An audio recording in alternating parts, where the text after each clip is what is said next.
out there, my name is Laolu Akonde, and you are on to Inside Sources. I'm still reporting from the United Nations, and my take will be right back. And here is my take for today, entitled, Still on the Scourge of Corruption and One More Thing. Recently, the EFCC went to court to secure the final forfeiture of a suspicious $7 million that was deposited in the Providus Bank. It turns out that a whistleblower had alerted the EFCC of these suspicious deposits allegedly made by Ms. Aisha Achimogu. Aisha Achimogu had been connected previously by the EFCC in some corruption investigations. But the point here is that it took the EFCC, the whistleblower policy, to enable us as a nation to recover that $7 million whichever way we dice it, which means we have to bolster the whistleblower policy by ensuring that it is codified into law in a way that protects the whistleblowers.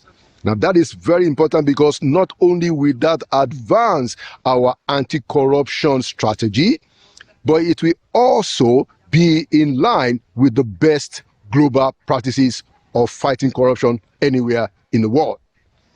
So we commend Mr. Ola Olukayede for ensuring that the deposited money suspiciously has been finally forfeited, and at least it is now in the coffers of the Nigerian state.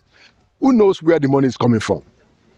But as we are talking about that, there is also another serious corruption scandal allegation that is brewing. It is what Omoyele Sowore has published documents, real estate documents, U.S. real estate documents, that has pointed to the FCT minister, Mr. Nyesom Wike, in some way. Now, clearly, Mr. Wike has said that it is about his wife and his children, and that the proceeds for which the real estate purchases were made came out of the inheritance for his wife and his children.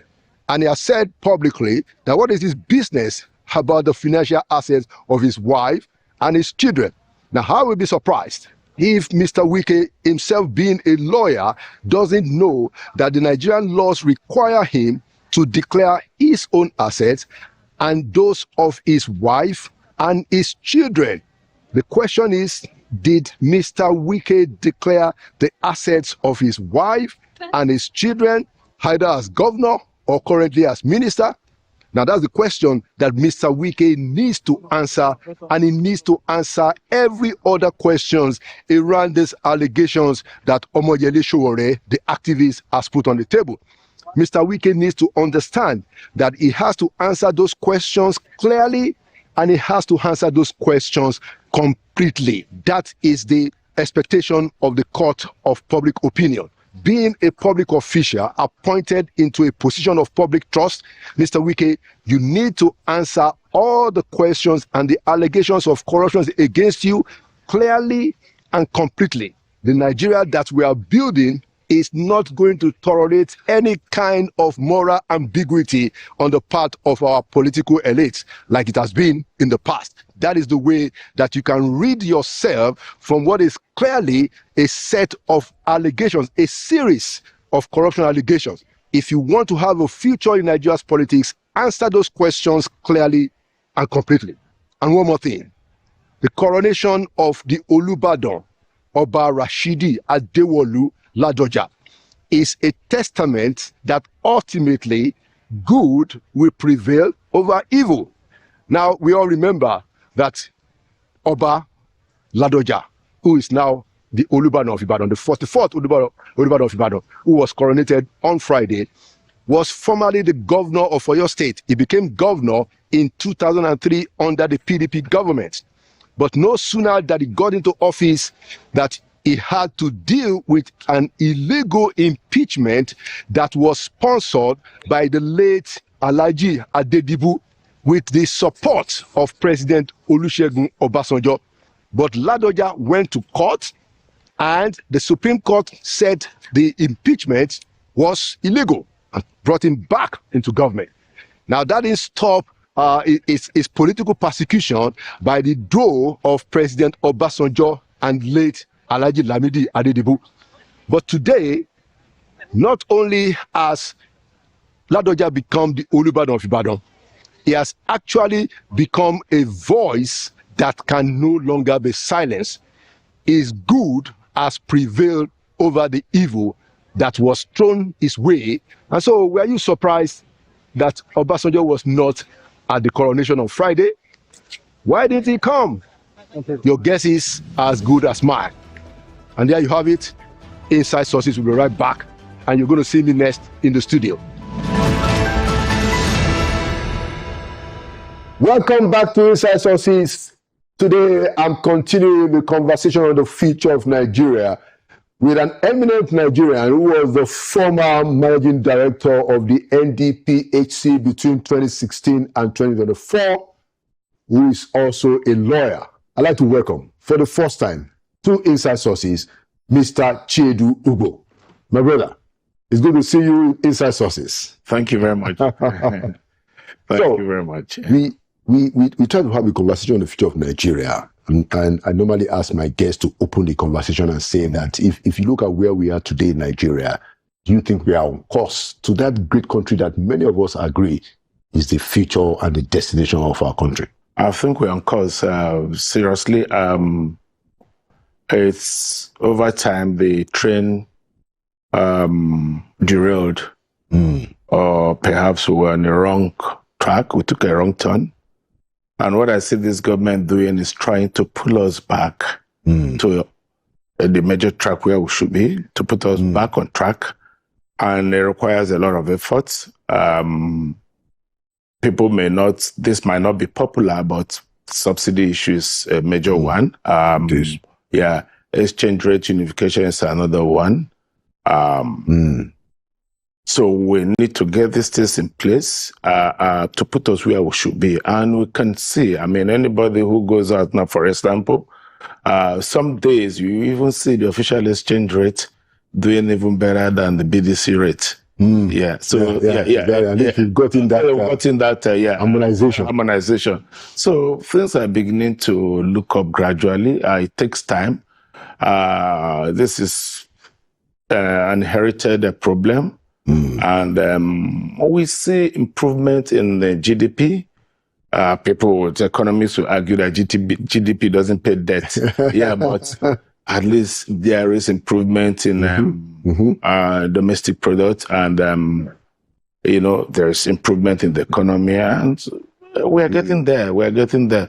All that is required now is some consistency, and then we get to what the phrase sustainable development. Yes, we're getting there. Yes. So I'm going to ask you. From your experience, in both capacities, especially as MD of NDPHC, yes, what is so difficult with the problem of the power sector, in your view?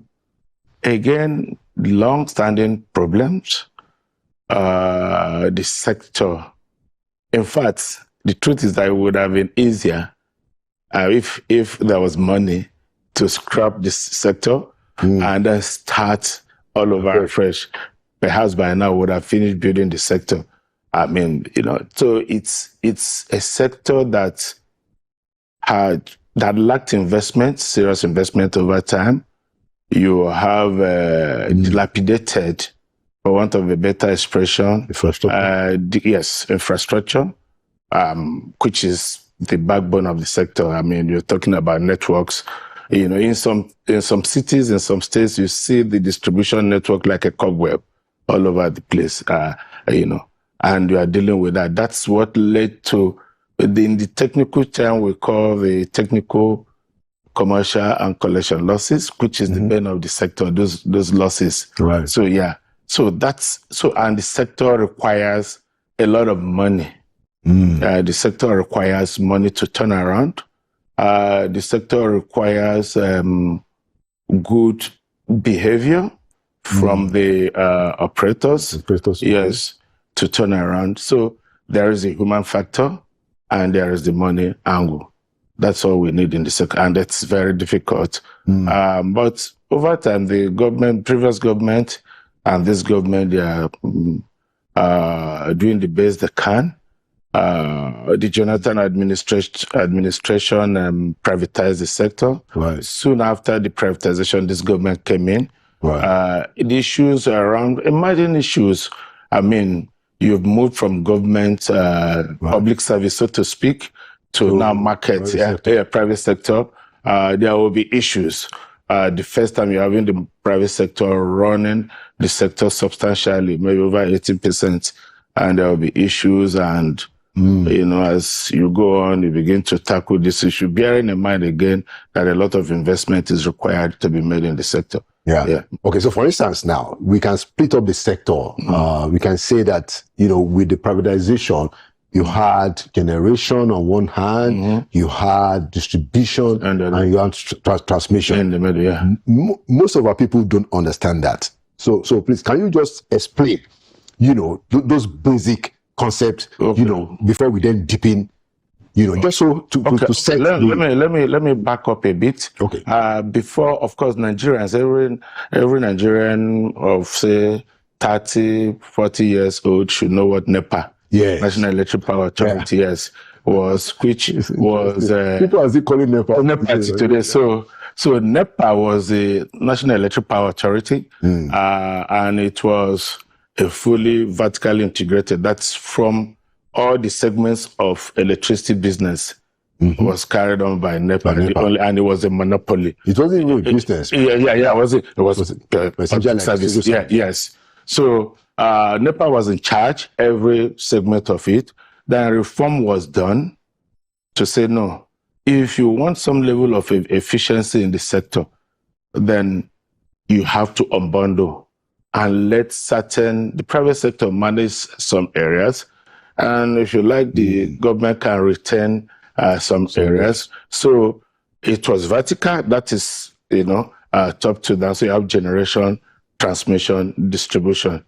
So you have to remove generation where power is generated, just like your generator in your house. Okay. So the power stations were unbundled, where, you know. So the power stations, those are the generating aspects. Then we're talking of hydro. Yes, so in the power sector, you have the hydro. As at that time, you had 3 hydros, 3 major ones, 2 on the Niger coast, River Niger coast, and then 1 on the River Kaduna coast. The one on River Niger, the one we learned in primary school, the Kainji Dam. Yes, and then you have the Jeba. That's on the River Niger coast. Then you have on River Kaduna, you have Shiroro. On the Shiroro Gorge. You have Shiroro. What about the Ashejire Dam in Oyo State? That's not considered. No, those are small. Yes. That's why I said the major ones. The major ones. Great connection. Then, of course, recently you have Zungeru, still on River Kaduna coast. Yes. Zungeru is downstream Shiroro. But they're on the same coast as well. So these are the major. But under NEPA, you had 3. So they were also unbundled, and that's for hydro. And then you had the gas thermal ones, the main ones, the major one being Egbin in Lagos State, near Ikorodu, which was a 1320 megawatts, 1320 megawatts, the biggest at the time. We have Sapele. Sapele installed capacity was 1020 megawatts, but of course at that time it was already run down, maybe like 100 or something like that. Then you have Ugeli, you have Afam, and then, you know, and of course the new ones, you have Geregu, which was fairly new. That's Geregu is in Kogi State. Yes, near Jokuta, that's the one run by Amperion, owned by Femi Tedola. Transcorp Ugeli is the one run by Transcorp, so that's Elumelu's company. So they've all done well. So privatization, So that's the generation. That's the generation segment, and all have been privatized. For the gas thermal ones, they were 100% share sale. Apart from what? I mean, not necessarily 100%, but they were done by share sale. Oh, share sale. Yeah, share sale. And then I think Egbin was about 70%, and Geregu some 51%. So who held the others? That government still held the others? Yes, government held them, but I'm sure government has also sold more in Geregu. I'm sure, I believe Geregu is more controlled now by the private sector. Yeah, of course, they've moved to the stock market. I'm sure you know that. Right. So yes, to the capital market. So they are quoted now. So that's what Geregu for Ughelli is 100% owned by Transcorp Ughelli, and they've done very well again in improving the capacity there. Yeah, Egbin as well too. They've recovered capacity. Egbin is owned by the Sahara Group. Yeah. Okay. Yeah, no, they did a very good job again in recovering capacity. So likely in terms of privatization, the generation segment was very, very successful. Very, very successful. The hydros were privatized by way of concession, long-term concession, I think about 30 years. And the guys have also recovered their capacity. Kainji is doing excellently well. Likewise, Shiroro is doing very, very well. If they are not on the grid today, it is not their making. I mean, if they are not the full capacity, of course, they are all on the grid. But if the full capacity is not in the grid today, it's not their full capacity.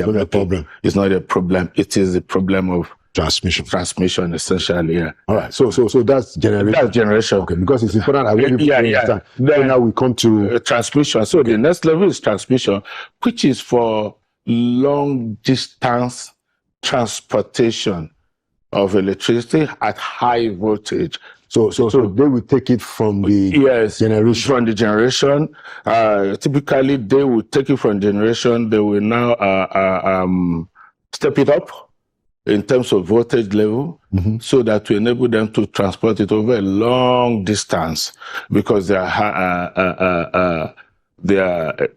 high voltage. The one you call, I think there's a description for them in local parlance, I remember. So it's for long distance. And it's we have a 330, which is our highest so far, 330 kV, kilovolt, and at 132 kV. But is to take the power to the rest of the country through the grid, and then that is transmission. So that is where you engage the transmission line. Yes. So the transmission lines come from the generator. Yeah, the one we call high tension. That's in local parlance. High tension. Yeah, you are not supposed to even build under it at all. Yeah, because it's very, very hazardous. It's very high tension. Yes. So it travels over a long distance to substations, transmission substations, where they are stepped down. To distribution level, and the distribution companies will now run their feeders, and from those substations. The substations. So you step it down from 330 to 132, and then to 33. At 33, so that it can distribute. It can distribute. Yes, you run distribution lines. Yes. Okay. Yeah. So, but that transmission is still maintained. Government is owned, federal government. Yes, owned wholly by the federal government. Okay. Yeah. So that takes us to distribution. Yes. Then in transmission, maybe because I should break it down. Yes. Transmission houses were used to, until recently, house three functions, and that's the infrastructure itself. So the provision of when you're talking about the infrastructure, you're talking about the wires. Yes, the towers and the lines and the conductors. Yeah, you see running all over the place. Okay. So that's one. Providing it is a one set skill. Yeah. Okay. Yeah. The next set skill, the one that manages the actual business there, is called system operation. System operation manages the actual flow of electrons on those wires. Okay. Yeah. And so until recently, it was also handled by transmission, but now we have Nigerian Independent System Operator. So it's a different business now. They've been unbundled as well. But it's still a government owned. Yes, it's still government owned. The backbone of our transmission is actually in Osogbo, in Osun State. Okay. That's where you see the whole National Control Center. That national control center is run by the system operator. And then the business of power itself is done by market operation. But now it's still a department or arm of system operation, because when the electricity comes from the private sector, somebody has to be in charge, know what goes in. And this is a business and it's a product. Yeah. So when the product enters the grid and the product is leaving the grid, somebody has to be in charge. So it's like the new that's the new new arm that out of transmission. Yes. Okay. Yes. Taken out of transmission. Right. So that's the second thing about transmission. Transmission. Yeah, that's right. So you have system operation, which includes market operation. And then that's with transmission, and it's still fully government owned, and it covers the whole country. The extent of coverage is another debate entirely. Yeah. Then you now have the distribution. So when you say the extent of coverage, that means we are not sure whether transmission goes across the country. Oh, it's a work in progress, really. Yeah. It is, I mean, at the Nigerian level of Nigerian development, it's a work in progress. It costs a lot of money. Yeah. I don't want that to be clear. Our audience will know exactly. Yes. Of course, it's not, the whole country is not fully covered. Yeah. But of course, distribution takes, it actually brings a serious strain on distribution. Because it makes distribution now to run, 33 kV line carries, so there's so much it can carry, and then there is so much it can travel. So 32 kV is not supposed to travel for as long as the transmission line could carry. But because there is no full coverage, 32 kV will now have to go further. And we must get that list of what we call brownouts. So having some candle light and all that, so the quality is reduced because it has to. It shouldn't travel. So people can understand. What is going on. Just so we can get into the thing. So then we go to distribution. Yes. So distribution is the localized one. So it's like, so take the transmission to be the highway. Say for example, from the highway where Kaduna Abuja highway, that's the transmission. Transmission, and then you have the feeder roads, trunk roads out of the highway, reaching the villages, the exits. So that is the distribution, trying to reach, where you call load centers, where you and I will connect. So when the transmission comes, the 33 kV that so they go to transmission substations. The substations are now owned by the discos. No, the transmission takes it over a long distance at high voltage, brings it down, goes to a substation, brings it down, lower for distribution to be able to take to its own. That's what I'm saying. So the distributions work, which is what we call the discos. Their work starts at the substations. Yes, so that's an interface where the transmission hands over to them. Yes, but those substations are still run by the transmission company. It's like, hey, come and take from my. So they plug in. So they take to their own injection substations. Do you understand? So where they also step down. So they take at 33. They need to step it down again to 11, the one that runs on the streets. Right. And then to do to the houses, is further stepped down by those distribution transformers on the streets. Right. It's further stepped down to 0.415. So those are the transformers that people when a new house or a new estate, a new community, that transformer is a distribution transformer. Yes.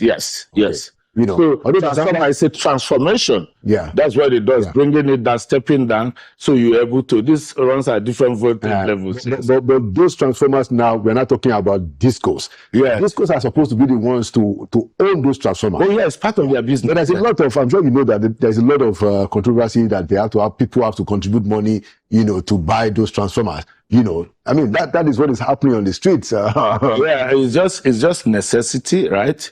It just, I mean, they have their investment plans, they have their maintenance plans, and they have serious liquidity issues. That's the distribution companies. Yes. So you, as a consumer, you don't want to wait for them until it gets to your store.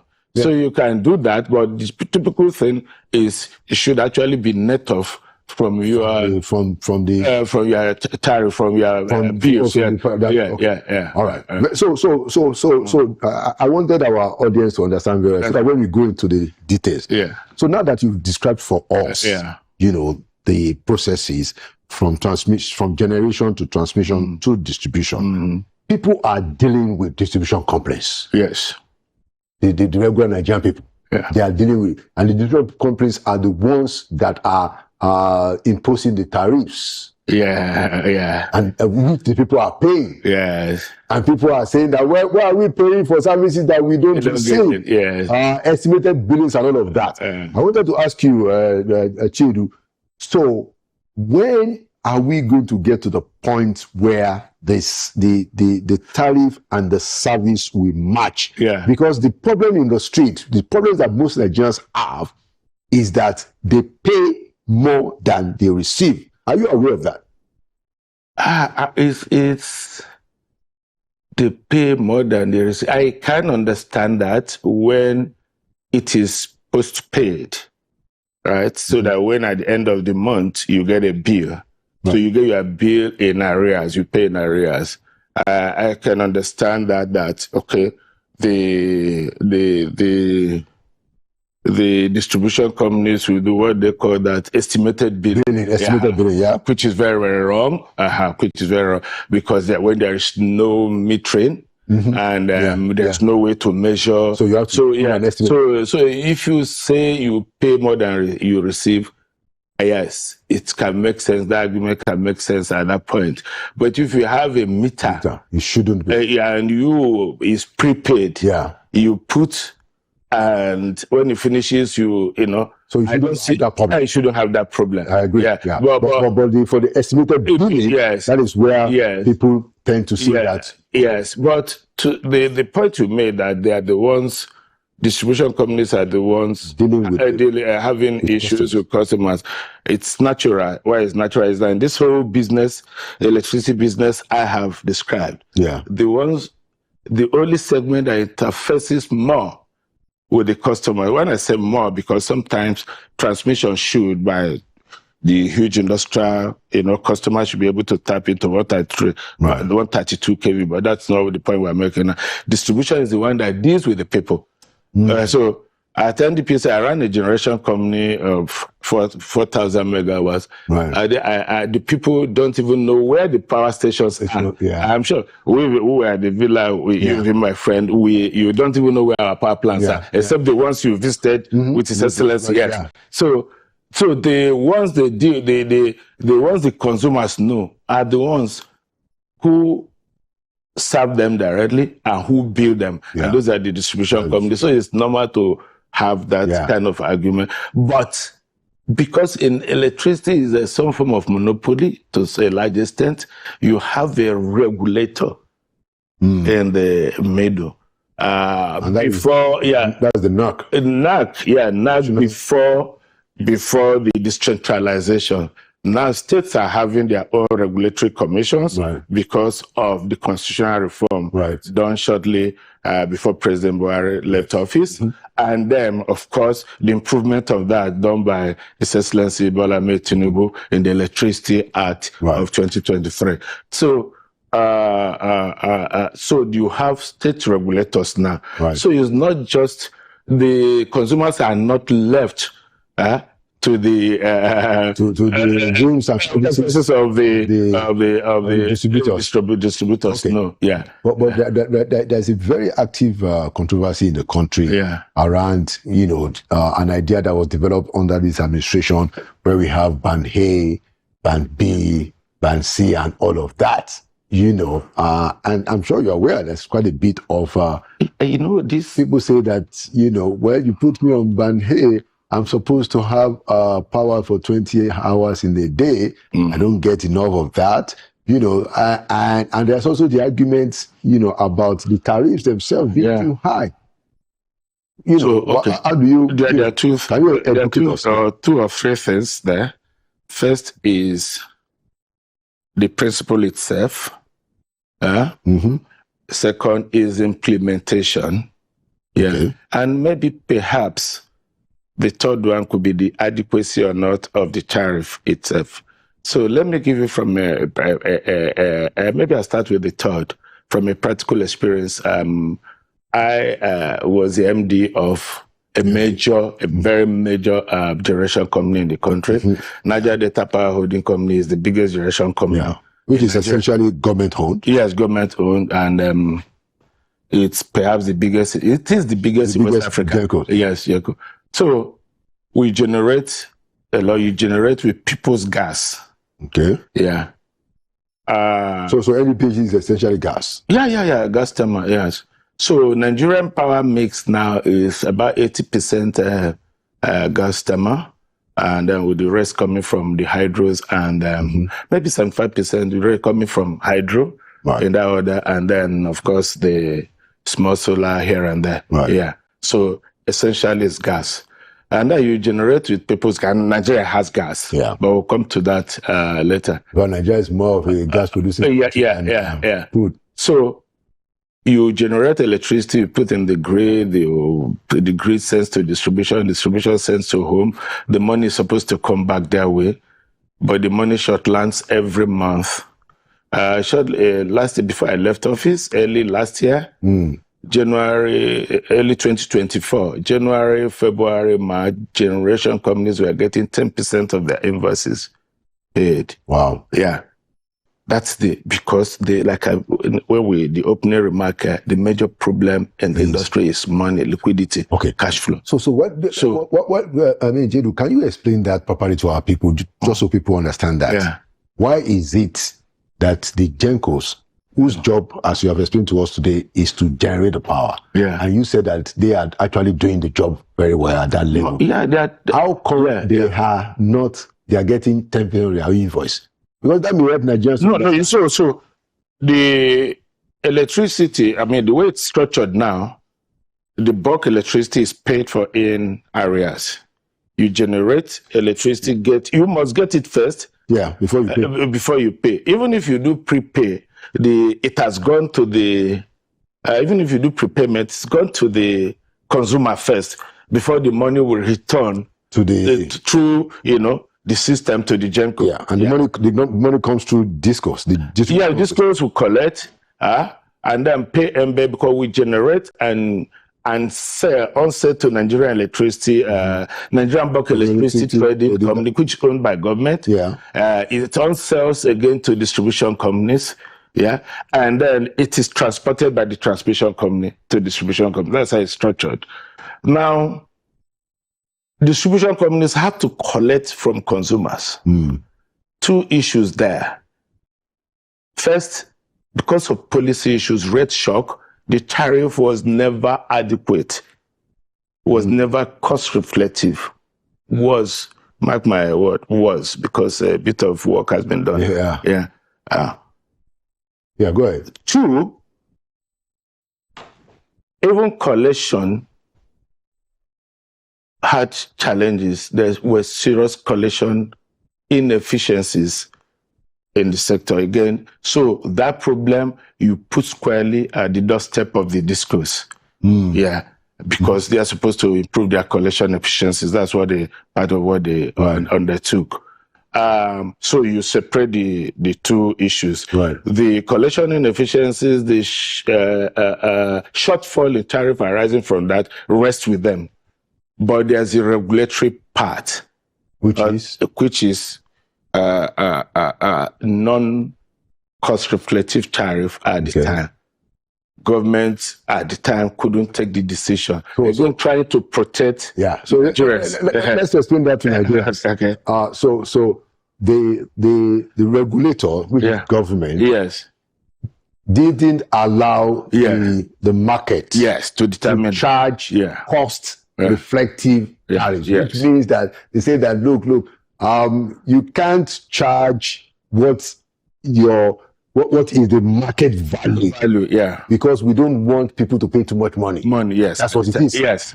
Yeah, please go ahead. Yes. So that's what happened at the time. So this is part of the reason the people can't get. Yes. Let me go. In 2023, of course, the new administration came in trying to at least let the economy run it the way it should, and commendably too, unified exchange rate, subsidy remover. Right. But you know what happened? The exchange rate, went up. The value of naira. Yes. At that time, generation companies, for example, were buying gas. If the gas to power in the country is denominated in USD, but payable in naira. So at the time at that time we were converting at somewhere around 440 or 440 something, right? To a dollar, 440 naira to a dollar. Right. And then the next month it went to 750. Yeah. Cost has shot up. And gas in power tariff calculation is a pass-through cost. It is the market that pays for it. It's part of the cost of supplying electricity. So it's passed through. Yeah. So you find out that immediately the cost of supplying electricity has gone up. And don't forget that your electricity is 75-80% powered by gas. Right. Yeah. So it affected, yes. So that becomes a regulatory problem. So that's regulatory shortfall. So you have a market shortfall, you have this regulatory shortfall. Then in January, because of the same amount of money, perhaps that the discos were remitting before, they remitted in January 2024, but it turns to like 10% of your invoice because of this cost having gone up. Do you understand? Yeah. The gas man is holding you by the next generation company. So when generation company is threatened to shut down, right, it was difficult. Gas people were not agreeing to sell gas. They were cutting them off because they were losing money. They were losing money. And then smart guy, the Minister of Power, a very smart guy, quickly thought of, is an accountant, and I can tell he's a very smart guy. I work closely with him. Okay. They thought of something to do. But I want to mention the point that this had been initiated, by us under the previous administration, yes. But I don't think it was carried through because of, again, political repercussions. Right. So smart guy thought about it and said, okay, there must be a way to deal with this cost-reflective tariff. So you look at the 15% of consumer population, they consume 40%. And if you go through their feeders, they can get up to 20 hours in a day. So, okay, let's give the cost-reflective tariff to this 15% that consume 40% of the power. Right. So if they're able to pay, you see, we have taken the remittance up. So we would have taken it up to 50%, and generation companies will be able to get some little money, pay their gas suppliers. So do you think that is working? So that's why I say implementation. NEC tried implementing, but the fact is, for you to know whether it works or not, it has to be historical. Yeah. The month has to pass, and NEC has to check that feeder where you comply, whether that feeder actually made the average of these 20 hours. And I've seen where these schools were penalized for charging more. Yeah, they do that all the time. But I don't know now that I've left the system, how they implement. But I know, because the regulator in charge, of course, came from my system. So we were always in touch, and I know how it works. They check through the feeder. They have a way of reading it, checking it and knowing whether it meets, the required number of hours, 20 to 24 hours. So if you get 20 to 24 hours, you should pay the full cost, which is about, I think it was 209, it came down to 206 or something like that.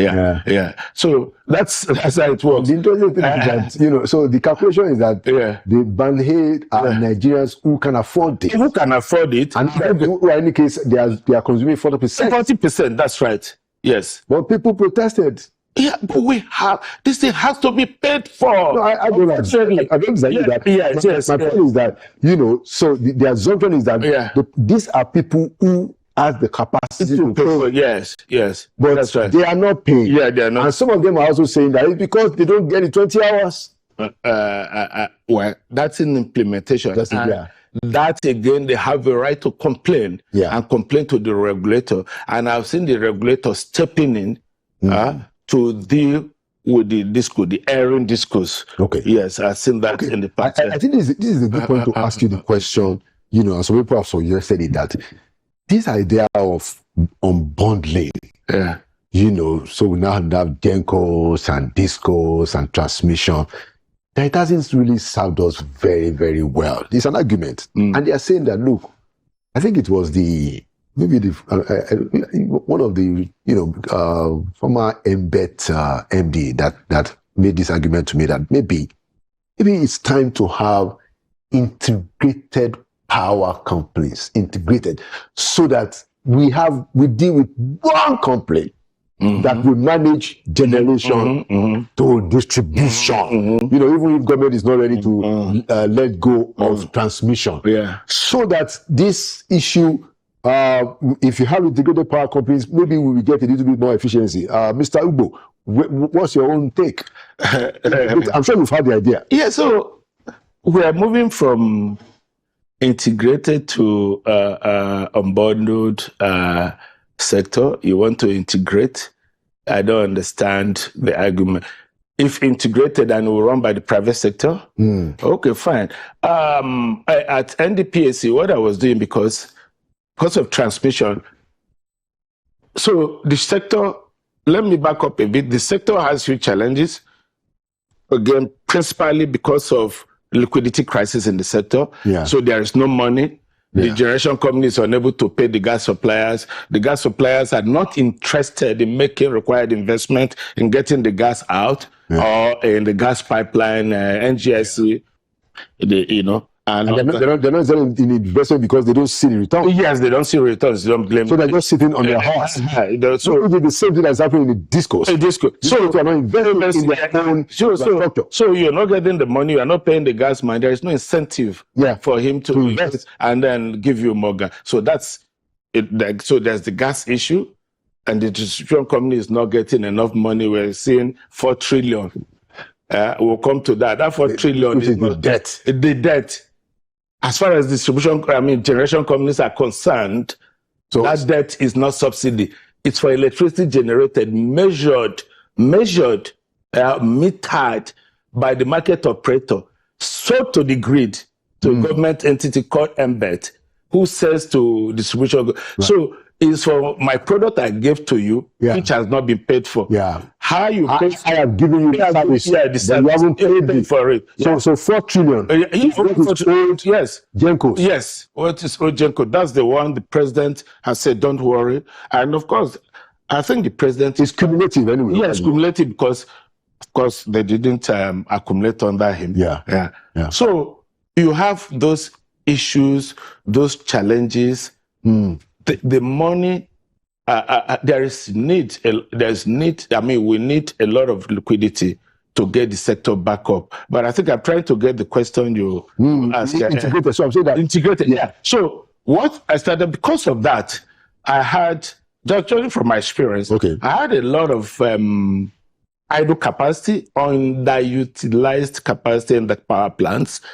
And that means, you speak language that people understand. This is economic language. You have a factory that is not... and in terms of power, you're saying that Gencos they have generated the stuff. So we can't... They have the power.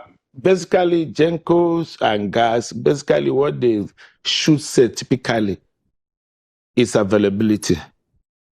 But that's a bit technical. Yeah, that means yes. They will say that we have it. So you have it, but you need to take it. Yes, you have it. And we need you to take it. You need to take it. We will provide it. We make it available. Yes. But we are depending on you to buy it. Yes. That is where the concept of take or pay comes in. Right. That's for gas and power. I'll call it capacity payment. If I have the capacity on ground, you're supposed to pay for it. But that's not even where we are now.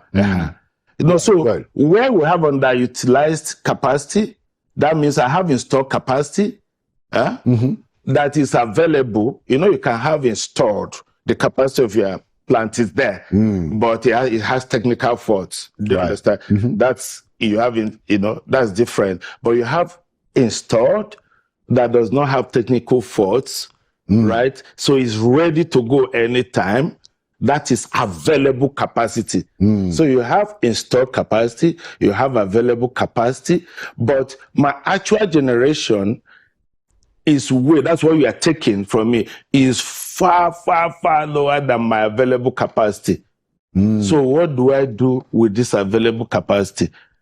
Do you understand? Yeah. And for me at NDPAC, government has invested, and it's all the governments, it's the federation, states. They've invested in this. We should have a way of getting this capacity to the end users. So I argue, I'm sure that's where the person you spoke with is coming from. I argue that if you want to do power business in Nigeria, follow your electrons, or whatever it is called. If you follow it till it gets to the end user and collect your money back. So that's what they mean by integrated. Because if I have capacity, there's no transmission to take it.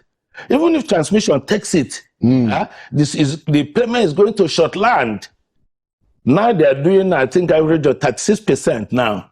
Even with the ban, the payment will be below. Yes, way below, which is not enough to, even if you pack all the money generation companies get and pay the gas man, it's still not enough. Because for every generation invoice, gas is about 60% of that invoice. So if you bill 100 million, 60 million goes to gas, or 65 million. So it's a really complicated thing. So the best thing is follow it, and what it requires is you, as a company, you must invest in infrastructure that takes your power to the end users. That's what we're trying to do in my light up Nigeria. We're doing in Agbara and all over before I left. So we should be able to take our power, clean up the transmission, get it to the Agbara. Yes, Agbara alone could take up to 250 megawatts. We'll take it to the end user. We're partnering with a Codisco and some private sector partners to do that.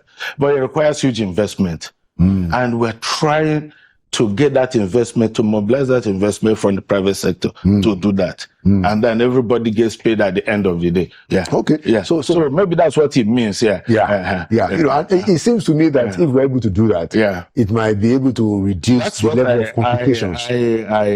I'm advising a number of state governments, state government, and a number of them are buying that. Because nobody wants to, if you invest in generation, you're not sure where it's going and how you get your money back.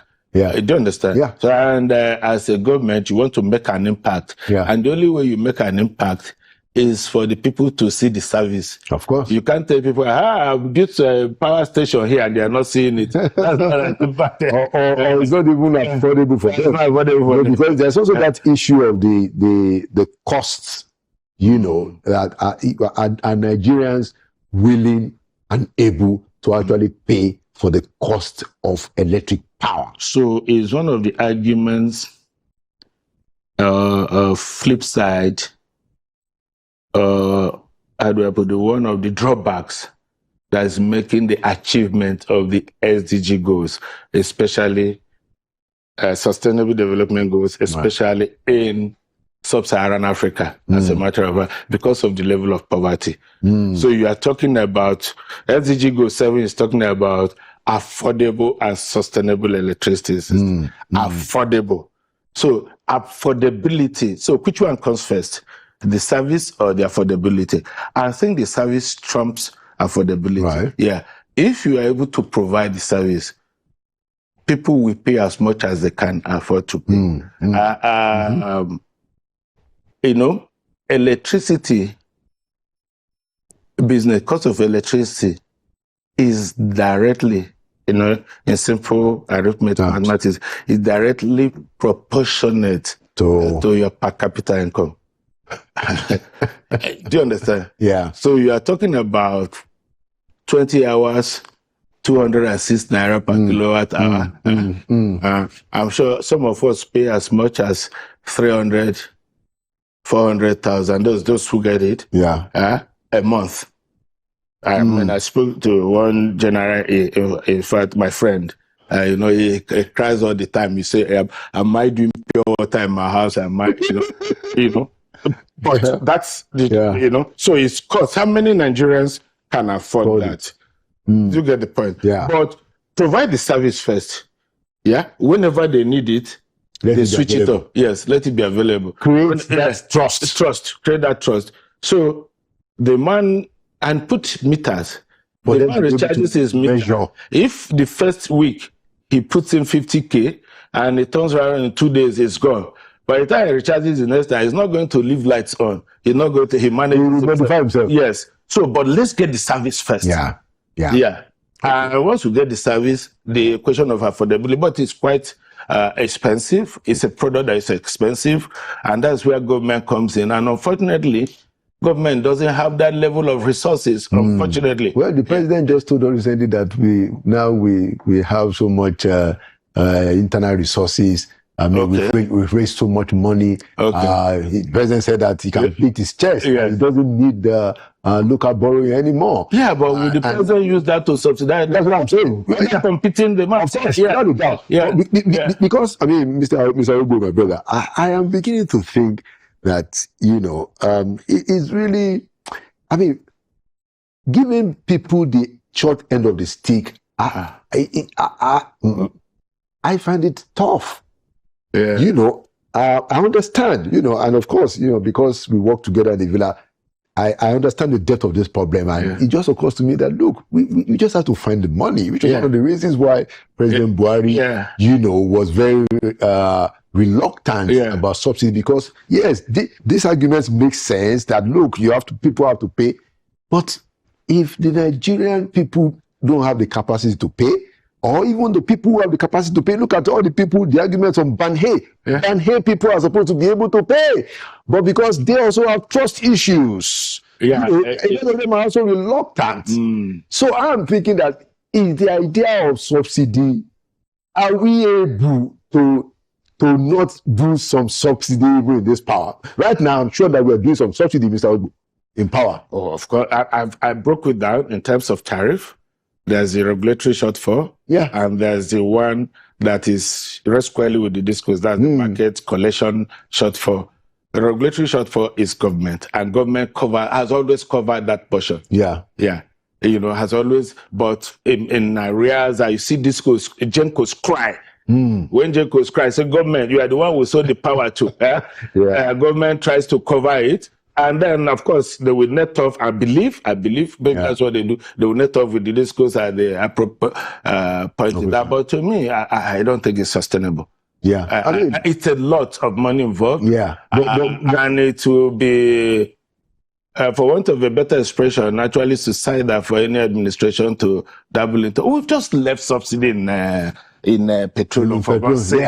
You know, I think, Chidu, I think it's a contradiction of our political leadership over the years. And, you know, we're not trying to be critical about any particular over the years, over administration. My own pain is that people are the ones holding the short end of the stick. Which is not necessarily the weight of their own responsibility. Where I think the government should come in, and that is the role of governments, to provide that enabling environment. So the power sector is a huge opportunity for private investment. So why is it not private investment? Why is it not flowing in that direction? So that is what government should find out and de-risk it. Government should de-risk it. People should come in, make the investment. There's a lot of money to be made, even in transmission. I argued recently in a paper presentation, come on, we're talking about PPPs. I said, look, transmission infrastructure is one credible, very credible candidate for PPPs in the power sector. And that is what is happening. They have what they call independent transmission projects, which is well recognized under the Electricity Act signed by His Excellency, the President Bola Ahmed Tinubu. So why can't we activate that? And I say start with generation companies who suffer it more. Right. Your power plants are lying idle. You have a product you can sell. Can't you then take 5 billion, take 10 billion, make the required investment that will take your product to the market. Yeah. And then when you get the money and you agree with transmission company, you amortize this over time from the transportation charges. You can get that done. Yeah. So the role of government, rather than subsidizing, is to de-risk environment and de-risk investment in the power sector. People will come and make the investment at different levels. Why can't people make the investment from a feeder? Serve a lot of people. This thing probably won't take more than 5 billion. Local banks and finance that. So it's good to know that you are still engaged in that sector. Of course. Nigerians have a lot of expectations. I'm not running away from power until we get it. And I know we'll get it in my lifetime. Thank you so much. Thank you so much. Thank you so much for your service as MD of NDPAC. Thank you for your service even before that in the area of privatization. And thank you for your service afterwards. And thank you for coming to Inside Sources. Thanks for inviting me. All right. Thank you so much. Thank you so much. And happy birthday, 60th birthday to you. Yes, thank you so much. All right. And we're expecting you very soon, I'm sure. Grace of God. 2 more years to go. Yeah, we look forward to seeing you. Thank you. Thank you. You have heard that now. Thank you so much, Mr. Chiedu. Thank you, sir. Yeah. And there you have it, another edition of Inside Sources. Like we always say, Nigeria will prevail. It means Nigeria will win because we will not relent. And we know that we'll get a break, hopefully in our lifetime. My name is Olubadan. Thank you for watching. And by the grace of God, I'll see you at the next edition.